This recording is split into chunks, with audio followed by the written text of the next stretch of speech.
એક એવો તહેવાર કે જે દિવસે વ્રત રાખવાથી પરિણીત મહિલાઓને ઈચ્છિત ફળ પ્રાપ્ત થાય છે। સાથે જ આ વ્રત તેમને જાણીએ અજાણીએ કરેલા પાપોમાંથી મુક્તિ અપાવે છે।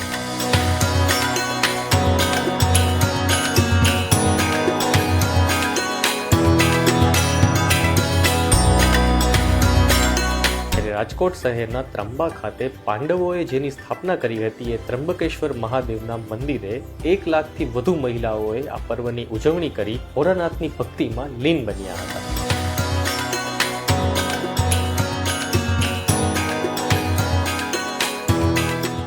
સથવારો ફાઉન્ડેશન પૂજ્ય વિમળાબેન પ્રતાપભાઈ રાજદેવની આજીવન પ્રેરણાથી છેલ્લા 20 વર્ષથી અંદર કસ્તુરબા ધામ ત્રંબા ખાતે લોક સાંસ્કૃતિક અને ભાતીગળ મેળાનું આયોજન તેમજ મહાફરાળ પ્રસાદનું આયોજન કરવામાં આવેલ છે। આ મહાપ્રસાદની અંદર અંદાજે 1 લાખ જેટલા બહેનો આ પ્રસાદનો લાભ લે છે। આ ફરાળ પ્રસાદની અંદર સાંબાની ખીચડી, બટેટાનું શાક, પરાળી ચેવડો અને મરચાંનો પ્રસાદ આપવામાં આવે છે। કસ્તુરબા ધામ ત્રંબા તમકેશ્વર યુવા ગ્રુપ, મનુભાઈ, રતિભાઈ તેમજ સથવારા ફાઉન્ડેશનના લગભગ 100થી વધારે કાર્યકર્તાઓ આ જહેમત ઉઠાવી રહ્યા છે। સાથે સાથે એક સાંસ્કૃતિક કાર્યક્રમનું આયોજન કરેલ છે, જેની અંદર રાસ ગરબા, ગુજરાતી ગીતો, ભજનો દ્વારા રાસ ગરબા અને ધૂન કીર્તનનો કાર્યક્રમ રાખવામાં આવેલ છે।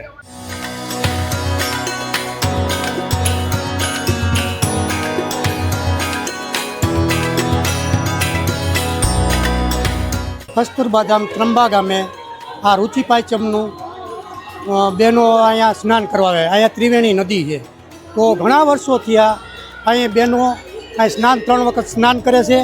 તેમજ અહીંયા સથવારા ફાઉન્ડેશન દ્વારા એનો ફરાર કરાવવામાં આવે, તેમજ મંદિર તરફથી અહીંની ચાની પ્રસાદી દેવામાં આવે। ત્રંબકેશ્વર યુવા ગ્રુપ તેમજ આજુબાજુના ગામના દરેક સ્વયંસેવકો અહીં એને સેવા આપે છે।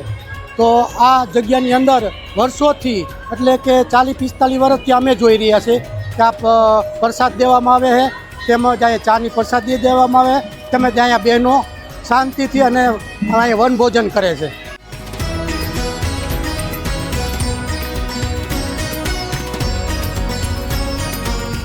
આજે ઋષિ પાંચમ છે, ઋષિ પંચમી। આજે સપ્ત ઋષિઓનું મહત્વ હોય અને અહીંયા ત્રિવેણી સંગમ છે, તો ત્યાં નદીએ નાહવાનું, અઘેડાનું દાંતણ કરવાનું અને આવી બધી વસ્તુ હોય।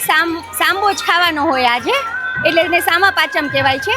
અને સપ્ત ઋષિઓના દર્શન અને એનું પવિત્ર સ્થાનમાં જલમાં સ્નાન કરવાનું, અહીં આવવાનું અને આખો દિવસ ઉપવાસ કરવાનો। હું 15 વર્ષથી અહીંયા નાવા આવું છું। દર વર્ષે ત્રંબા નાવા આવું છું અને અહીંયા સ્નાન કરી અને પવિત્ર જગ્યામાં અમે આવી અને બહુ જ આનંદ થાય છે અને સપ્ત ઋષિની પૂજા કરીએ છીએ અને આનંદ કરીએ છીએ બધા। અને અહીંયા દર વખતે પાંચમને ચા પાણી, જમવાનું બધું વ્યવસ્થા બહુ સરસ હોય અને સેવાભાવી સંસ્થા બહુ જ સેવા કરે છે અને અમે દર વર્ષે હું 15 વર્ષથી અહીંયા આવું છું ત્રંબા। પવિત્ર સ્થાન છે, ત્રિવેણી સંગમ છે, અહીંયા ત્રંબાનું ધામ છે, કસ્તુરબા ધામ। અહીંયા અમે દર વર્ષે ઋષિ પાંચમને દિવસે નાવા આવીએ છીએ। અમને બહુ જ મજા આવે છે। અહીંયા કોઈ જાતનું અમને કોઈ તકલીફ પડતી નથી। અહીંયા કને સપ્તઋષિ આશ્રમ ત્રંબકે મહાદેવ છે અને હું છે ને આજે પાંચમ હોવાથી બધાને પુણ્ય મળે એના માટે હું આજ બસ લઈને આવી છું।